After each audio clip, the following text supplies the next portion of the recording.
Jimmy, in the ever-changing environment of rugby, you were getting ready to take on Racing 92, although that was called off a couple of weeks ago. And now the Ospreys are in town on Sunday afternoon. Connacht have announced their team. Everybody set and ready to go? Yeah, look, really looking forward to it. I think obviously it's been a bizarre couple of months with the cancellations and whatnot. But look, delighted to have a match, and especially that the Ospreys are coming as well in their quality outfit. So yeah, really looking forward to a good game. Just looking at the Connacht side here, very strong front row, second row. You've now got your three main locks available to you. Is that the first time this season that's happened? Yeah, as far back as I can remember, but we were actually in a good position with obviously Niall and Oisin as well are fit and available. So yeah, with Olsen, Gav, Quinn, Niall and Oisin, it's a good position to be in. Thankfully, they're healthy and fit. Jared Butler captaining, starting at 6. Is 6 his best position? Because he has moved around a bit, but is that where you really want to be picking him? Look, I think like anything, Jared is a very, very adept footballer. You know, and he's played 6, 7 and 8 for us. So I think probably the way the game has gone now at the minute, it's quite generic between the phases. So you know, you want good footballers on the pitch, and Jared has done all three positions for us really, really well. So yeah, look, happy he's there, and he's been training and playing really well. So looking forward to seeing him going with it. Popping onto the substitutes bench for a second, the name that probably stands out, of course, Bundy Aki. Everybody looks for him. We know he was carrying a bit of a knee injury earlier in the week. And then Abraham Papalili, who's had, let's be honest, a very difficult start to his Connacht career. It's a big day for him tomorrow, and it's a very important day possibly for Bundy when he comes on, because this looks like a game that's going to be decided late.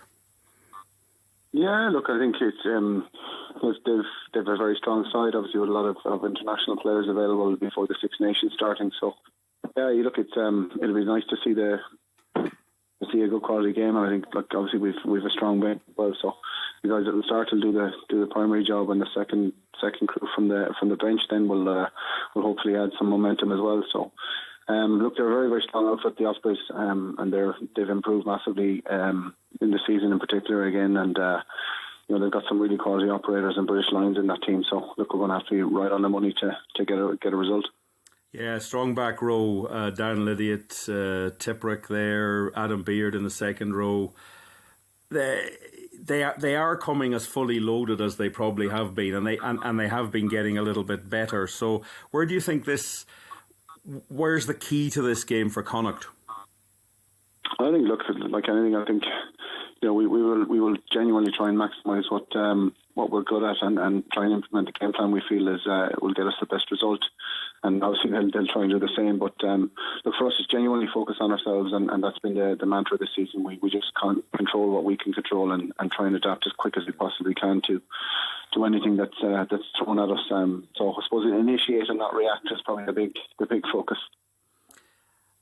And it's a must win really for Connacht. I mean, it's a cross conference game, so it's one of these odd ones that a 1 point win, and even if they pick up bonus points, doesn't bother Connacht. It's you need to get your job done to keep track in Munster, and to keep an eye on the Scarlets, who lost last night, and Cardiff, who have played reasonably well in the last couple of weeks, with Dai Young taking over there. So it's all bubbling a little bit.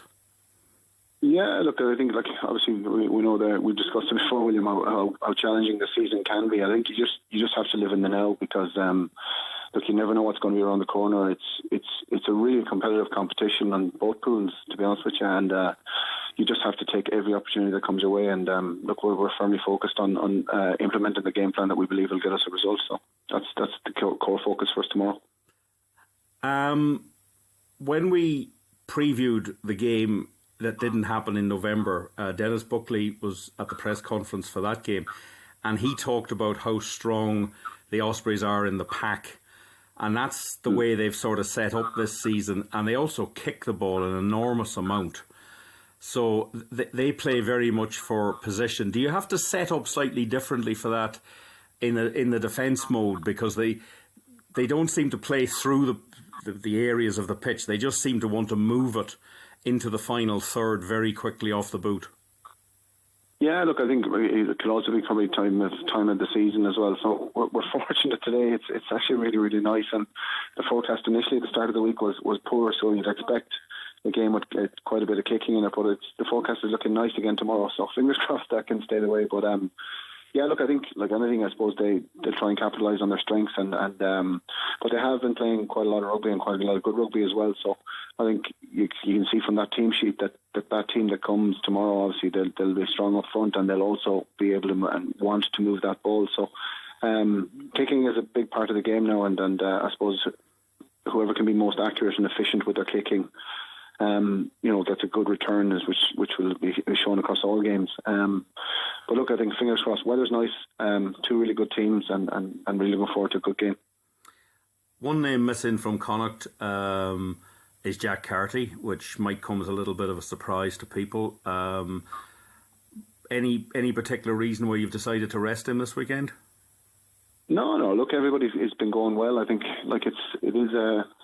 We said it's a challenging season, and people are playing well and training well, and I think we've got to keep everybody on their toes and everybody fresh. And Jack's been playing really, really well. So there's no main reason. It's just we want to keep everybody in the squad fit and active and healthy, and we're in a good position now. We're training well and numbers are up. So fingers crossed we can keep everybody healthy and look forward to a good finish to the season.